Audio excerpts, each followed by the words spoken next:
Welcome to OkState Daily. Casey Porter here. So glad you decided to tune in. As you can see on your screen, we have a very, very, very special guest with us this afternoon, the play-by-play voice for the Cowgirls, the legendary Bill Van Ness, who, by the way, within about 7 inches from him, has a authentic Super Bowl ring. Am I correct there? Yes, I do. That's an authentic Will Shields jersey in the background, too, from Lawton, and played at Nebraska. So if I'm a fan of any school, like a fan would be like you are with Guthrie and other people, it's Kansas City. Yeah, all right. So you are a Kansas City fan. That's cool. Very No cool. doubt. And it goes back to 68, 69. I was an AFL guy as a kid. I loved Namath. I liked the Raiders back then. I hate them now. But back then it was like, let's throw the ball. Let's go. The NFL was slow to me. And so my uncle had a color TV in Iowa, and we watched the AFL on Sundays. Well, you know what else I'm sure you really like, Bill, and that is when the Cowgirls are able to win games and certainly the regionals and host a super regional 6-0 victory over Northern Colorado. Got down 2-0 right off the bat against Kentucky.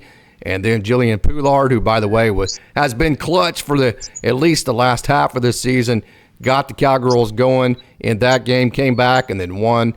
I don't want to say a comfortable game against Michigan, 4-1, but I never felt like the Cowgirls were going to lose that game. But they win 3 in a row to qualify for Super Regionals this weekend. So talk about last weekend first. Let's talk about Lexi Kilfoyl first, who I think is the pitcher of the year in the country. She's nominated top 3 player in the nation. She made that cut yesterday as we record this on Tuesday. Her effort over the weekend, 21 strikeouts, just a parcel of walks and people getting on base in general. She had the long streak before she came out of the game against Northern Colorado. Ivy Rosenberry comes in relief. They were 1 strike away from a perfect game. They ended up getting a couple of bloop hits and it was a 6-0 final. And then on Saturday, you played a Kentucky team who had knocked off Michigan on the previous day. And in case you're a baseball guy, I want to explain something here. Kentucky got a runner on first, and they moved the player to second. They intentionally walked the next hitter, so it's still first and second, and still only 1 out. And then they walked the next hitter, which pushes the lead runner to third with less than 2 outs. And I'm thinking, boy, there's 100 things here that could win the game for Kentucky. It ended up being a bloop hit off the second baseman. Why would you want to move that runner up another 60 feet? And there was no explanation about this in post-game press conferences. I never heard why. That's a strategy you would never see in baseball, and I don't understand it in softball. But it happened, and that's why Kentucky ended up playing Oklahoma State. But anyway, in that Kentucky game, here they come right off the bat. Cowgirls respond right off the bat, come back with a big crooked number, and then kind of took the game from there. And then on Sunday, and of course, Kilfoyl pitched well, complete game on Saturday. Another effort by her on Sunday. She threw about, 275 pitches, something like that, in the 3 games. Tired, yes. But in post-game on Sunday, she said, I will have a steak and a salad, and I'll be fine. And some ice. And the ice, of course, for her shoulder. But other than that, the bats told the story.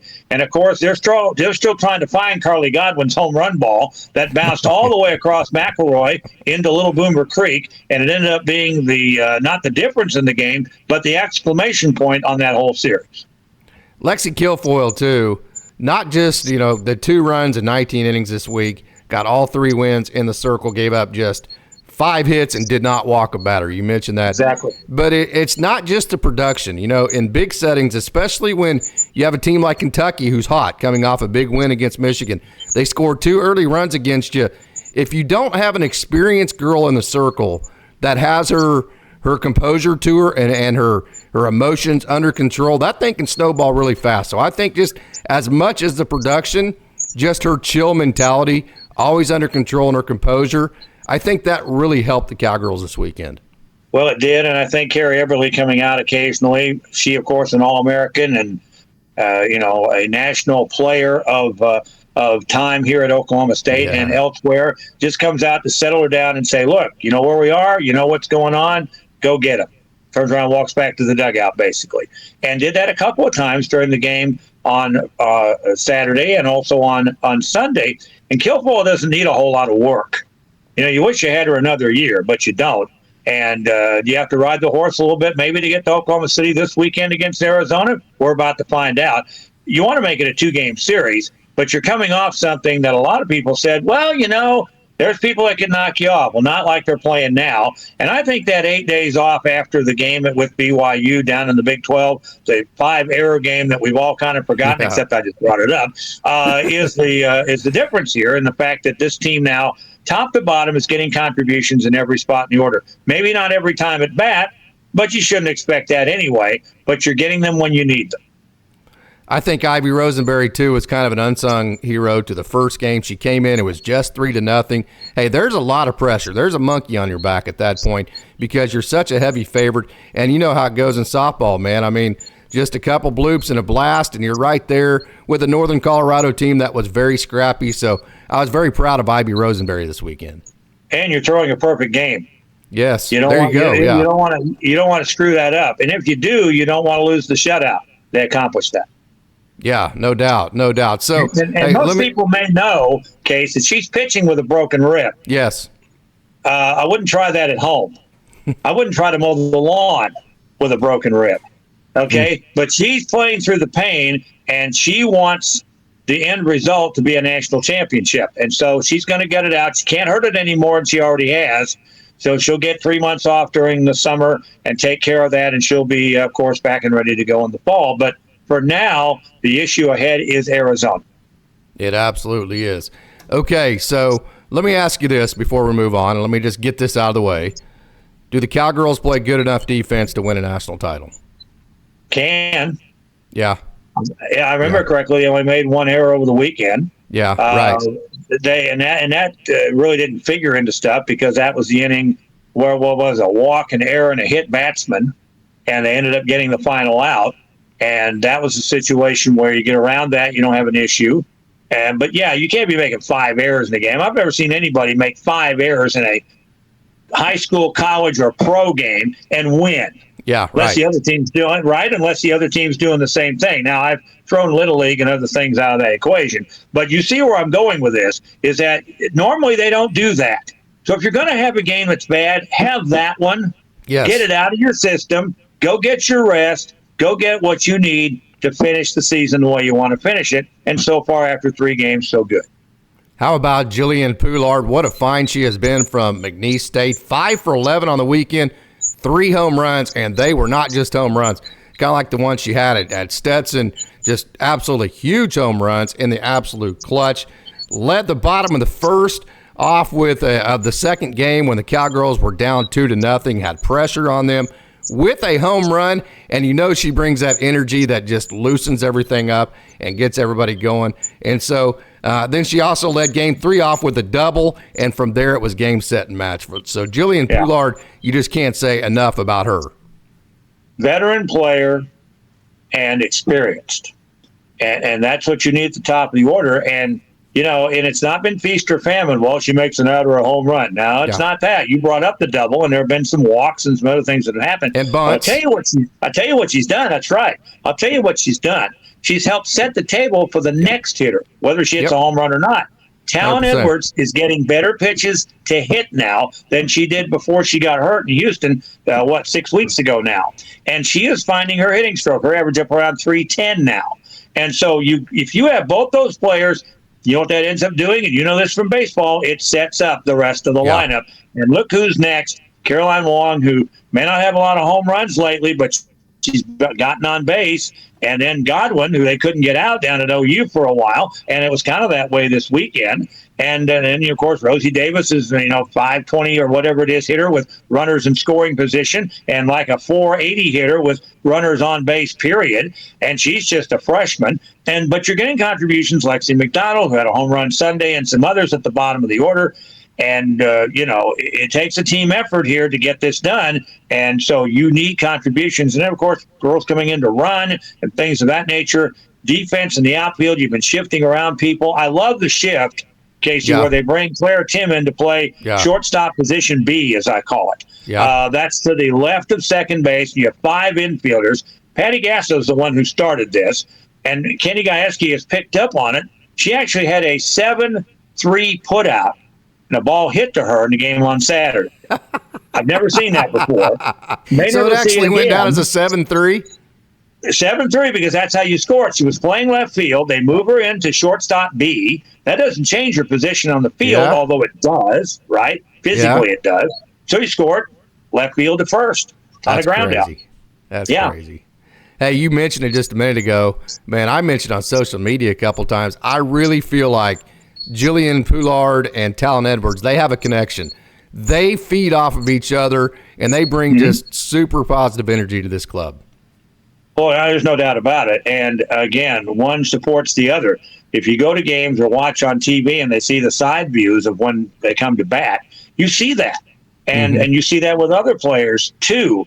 And I said back in early April that when the Cowgirls can get, and then of course, the number 2 hitter gets hurt, I said this out loud. I said, when they get a lineup that's set, this is going to be a pretty good team. Yeah. Well, then the injury, but then she's back 6 games later, and now is finding her hitting stroke. And Talon Edwards being back and hitting, again, her average staying over 300 and her on-base percentage climbing is just going to help set the table. Again, you still have to pitch it a little bit, but, good hitting will be good pitching if you can hit the ball. And so far in this playoff, I don't count the BYU game, but in the NCAA tournament, they have. Good hitting can definitely be good pitching when your lineup is as long as the Cowgirls lineup. And when I say that, what I mean is every single girl in this lineup could be a 1, 2, or 3 hole hitter for almost every other team in the country. That's just how good. And they also have girls that come off the bench that are hitting like 340, that are not just hitting 340, but can also hit home runs. I mean, it is a serious, we like to say that the individual competitions inside of a big-time team element, the Cowgirls definitely have that. Caroline Wong, you mentioned how mature she is, Bill, and hey, we know that she's 3 shy of Samantha Shaw and the all-time home run record. It looked like for a time she was probably going to beat that. She's not going to at this point, most likely. Okay, and then she is the all-time, for a catcher, all-time single-season home run leader in Cowgirl history, which is very illustrious. So I say that all to say, you mentioned she hasn't been hitting a lot of home runs lately. That has not affected her whatsoever. She has been mature enough to take what the pitcher's been giving her. Exactly, and at this point, getting on base is more important than hitting the ball out of the ballpark. Yes. Home run's an accident anyway. It's a benefit. It's a gift if you can do it, and a lot of teams, of course, do it. But a lot of teams don't rely on that, and I don't think any team should rely on it. If it happens, it happens. This team has 85 or 6 home runs now. It's second all time. But they're not living and dying by that. They're scoring runs. They're driving in runs. The idea is to keep the LOBs down. Like 3, 4 a game, not 8 or 9 or 10, as was the case earlier in the season. LOB left on base. Keep those numbers low, and you get opportunities. Don't squander them. First and second, nobody out, and they don't score. Just absolutely eats my lunch, because it's like that should never happen. And it shouldn't happen to any team at this point in the season that's hitting 340 or 350. So it's a situation where you just got to finish the job. Absolutely. And Rosie Davis, it's been fun to see her all year, just how great of an offensive player she's been as a freshman. But to show the absolute zero fear, to come out in a big-time regional atmosphere. I mean, Jessica Mendoza is there in the booth doing the game. So is Bill Van Ness, by the way. But, hey, it was a big-time atmosphere. You have a completely packed crowd, and she comes right out and goes 3 for 3. I mean, that is a girl right there that has an ultimate amount of confidence. And doesn't make an error. That's the other thing. Right. There must have been over the weekend 20 balls hit to her. Yeah. And now there were a couple that she didn't get to, and one she knocked down that she couldn't make a play on at first, to her, right way behind the bag at second base. But her range, my goodness, the bases are 60 feet apart. Her range is every bit of that, 30 in each direction. It's got to be, based on where she plays on the field. And you talked about Talon Edwards and her range at third base. She doesn't get a lot of balls to play foul to her right, but she gets a whole lot of balls to play to her left that she'll make a play on. Now, every once in a while, she'll drop a throw or whatever. That's fine. The hot corner, they get more chances than about anybody else but the shortstop. And you just, you're going to make some occasionally. But the fact that she's back in the lineup And that's the other thing about Poullard, who you mentioned a few moments ago. She was her substitute when the injury occurred, which meant changes in the outfield. Now you're back to that set lineup for now. I haven't jinxed this, that hopefully they will keep the rest of the season. Yeah, similar to Carly Godwin, similar to Wong, I should say, and super impressed by Carly Godwin, who likes to hit the long ball. We know that, and she can definitely do it. But she stayed very patient the first 2 games. She took what the pitcher gave her, and then, as you said, a home run being a mistake. Finally, once she took what the pitcher gave her all weekend in Game 3, kapow. So she stayed patient. Yeah. She got the pitch that she needed, and she hit a home run with it. Proud of her for doing that. And that was fun. That was fun to see, because with Caroline on base, she's not afraid to run a little bit. They run for her occasionally, but with a pinch runner, who, by the way, pinch runners this year have scored almost 70 runs for Oklahoma State. That's the 6 players they use as runners coming in the game off the bench. Say that one more time. They've scored nearly 70 runs mostly as pinch runners this season, because David gets to bat occasionally. Warsaw gets to bat some. She probably bats more than anybody because she gets put in the outfield. I'm just saying those 5 or 6 players have scored about 70 runs this year. I want to make a comment about Godwin. When Wong got on with the hit before she hit the home run, I think it was strike 1 was the first pitch. I said on the air, this would be a good time to try. I think it was 1-1 maybe when she hit the home run, to try a play. Put a play on. I'm thinking a hit and run. I said out of my mouth, I said, worst case scenario is a double play. Best case scenario is a home run. I don't hardly get that out of my mouth till case that ball's out on McElroy. I mean, boom, and that ball. Watch the replay, folks. It's on the internet of that home run. It's ESPN call and Beth Bowen's call on the home run. And I literally said, home run, goodbye. Let's see how far this goes. And it bounced all the way across the street. Very, very impressive. Hey, that was a laser beam. Yeah, it was a laser beam. It wasn't more than 30 feet off the ground. It couldn't have been. Of course, when you have Julian Poullard with all of her energy, you have Lexi Kilfoyl, who is probably the best pitcher in the country. You have Carly Godwin and Rosie Davis, who are incredible, 2 of the best freshmen in the United States of America. Talon Edwards, who is just simply amazing. A girl like Claire Tim, in my opinion, goes a little bit unsung. I'm not sure that she's not like the most underrated player on this team, maybe in the United States of America. Had a pair of hits and a couple of huge RBIs in the winner's bracket game. It's like she can turn on an inside pitch for a home run. She can slap one the other way. She runs well. She knows how to run the bases. It just seems like she's always doing the right thing. If you remember the game in Norman that was played on Saturday, she hit that long home run down the line that was fair by 15 or 20 feet to right. Yes. In case that ball missed by 2 rows, getting completely out of the state. I know. And so she has that kind of power. She's hit a couple on the scoreboard this year, home run-wise. She has 8. If she can get to 10, it would make the Cowgirls with the first team in school history to have 5 players with 10 or more home runs. Oh, wow. I'm hoping that happens. And she has raised her average 100 points this year. That's why she's playing. Wow.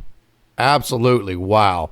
Another girl that I'm very impressed with, who has a lot of power, kind of a left-handed Carly Godwin type hitter, Lexi McDonald. One thing I really like about her, she comes from Silo, which means that she's used to the big moments.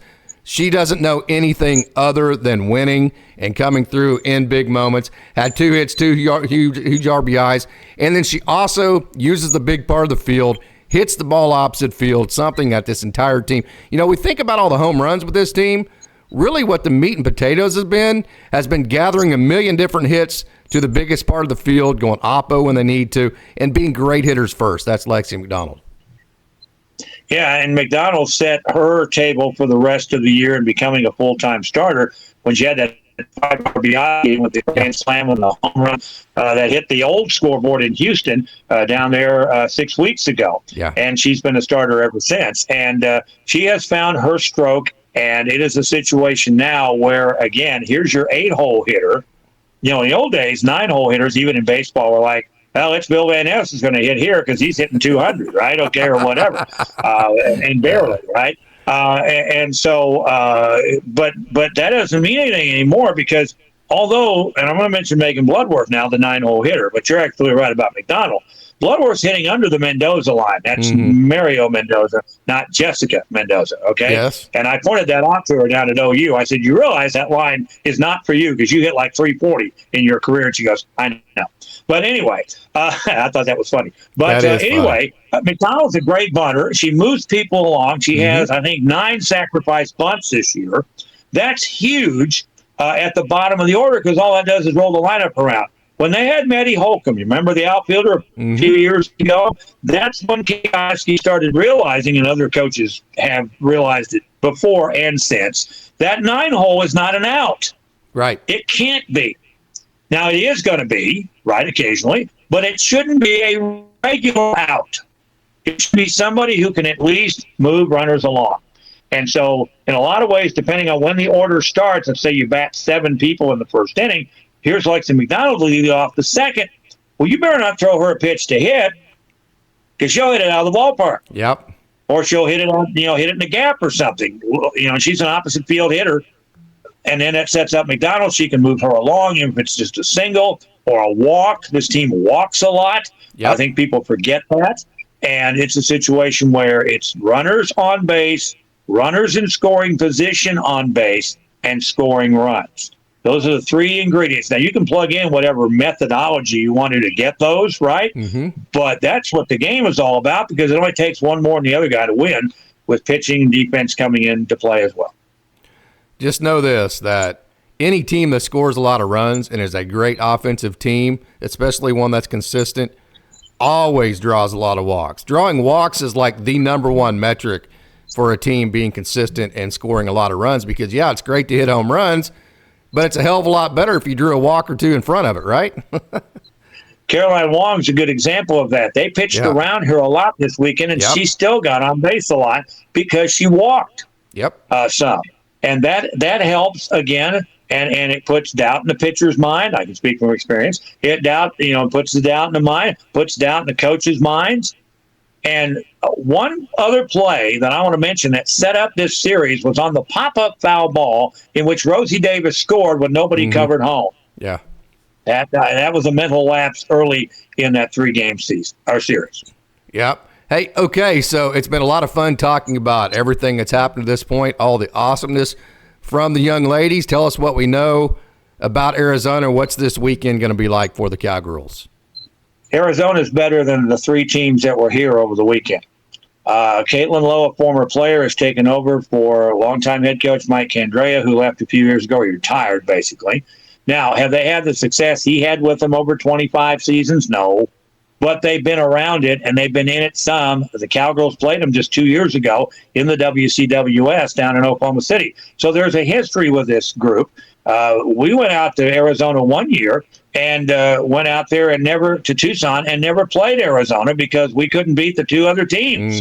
And we wanted to play Arizona, but it never got with Mariah Gerhardt and that group back 2009, but we never got there. So we were itching to play them a couple of years ago. We got a chance to do that. Now we get them here because Arkansas, for the 2nd year in a row, spits the bit. They go 0-2. Then Arizona has to survive a good Villanova team on Sunday, and they did well when they beat them 5 runs or whatever, to get to this tournament. This is not going to be any kind of a walkover. If Arizona won this, it wouldn't surprise me. Don't give it to them. Make them earn it. And because they're going to make you earn it. If you're Oklahoma State. And I think our fans need to realize that. So let's start with the negative and then move to the positive. The Cowgirls lose this weekend if they don't play clean, for starters. You can't be taking too many risks. They haven't run much lately. You'll notice that. I mean, they go 1st to 3rd and things like that. They score on a double and stuff like that. But they're not up there stealing bases. You don't need to because the hitting has been good enough. And I think I made your dog mad. But they're playing well enough to outscore people without having to do that, I guess is my point. But you're going to have quality innings from Ivy Rosenberry, even if it's in relief. She will have to start a game. But again, it's going to be Kilfoyl, and the pressure is not going to be any better or worse than it was last weekend on her to get outs. It's just a different team that wears that big A on their helmet. Okay, so let's move to the positive. The Cowgirls win this weekend if They score a lot of runs. When they get quality pitching and they play it clean, it's the same situation. If they don't play it clean, then they have a chance of getting beat. You have to throw strikes. You have to get people out. I think the fact that this is here and the fact that you don't have to travel, home field advantage comes into play huge here. But Arizona doesn't care about that. They played on the road last weekend and took apart all comers. Just about, and so it's a situation where you're gonna see these 16 teams that are left are all good. Oh yeah, there are no woofers in this group, shall we say? They are all good. And if A&M beat Texas, it wouldn't surprise me. If Florida State beat OU, it wouldn't surprise me. If the Cowgirls lose, that wouldn't surprise me. The underdogs here are the teams on the road, but all of them have proven they can win on the road. Let's go play. Yeah, absolutely. Hey, Bill, this has been an absolute pleasure for me to get to catch up with you again and talk awesome Cowgirl softball. Nobody knows more about it than Bill Van Ness. I don't think anybody's seen more of it in the last however many years it's been than you have. So you have had absolutely a legendary career in many different sports, but certainly with the Cowgirls. So, hey, final thoughts, man. Well, I appreciate that. Somebody asked me the other day how many games I've called. I said all of them. But all the ones I've done. No, that is so Bill Van Ness right there, by the way. And it was our mutual friend, Rick Lominick, who asked me that question. I just said all of them. I never counted. It's upwards of 1,200, just Cowgirl softball. Wow. But it's 26 seasons, yeah. Of course, Rick's been by your side for many, many, many, many of those nights, covering the PT Deers, right? The Perkins Tryon Demons. That's right, Perkins Tryon, and this will be our 23rd season starting in late August when we make the road trip to Dewey for football. So we're excited about that, but let's get the College World Series and the playoffs in softball and OSU baseball. Hopefully they host a regional. We'll know better about that after they play starting tomorrow. But it's as we record this, but it's a situation that, I want my summer because I get 2 months, basically, so let's take this one day at a time and see what happens. But if you have not been to a game this year, there are tickets available. There's a way to get in the ballpark. They will sell more standing room only tickets this weekend than ever before if they have to. If the fire marshal's listening, Trent, don't pay attention to me at all, okay? And just come on out to the ballpark. Bring your sunscreen. It's going to be hot. Again, the games will be nationally televised as well. But evening games, so it won't be as hot, and we should have a huge crowd and a lot of fun. Going to put you on the spot because it'll be a lot harder for you to say no in front of the big crowd that we have here on OkState Daily. But, hey, got to promise me when the Cowgirls win and qualify for Oklahoma City in the Women's College World Series, you'll come back next week. I will do that, and I will wear the orange blazer to game 1. How about that? Okay. Thank you, Bill Van Ness. Thank you so much for joining. It's been an honor. Appreciate it, Case. Good to see you.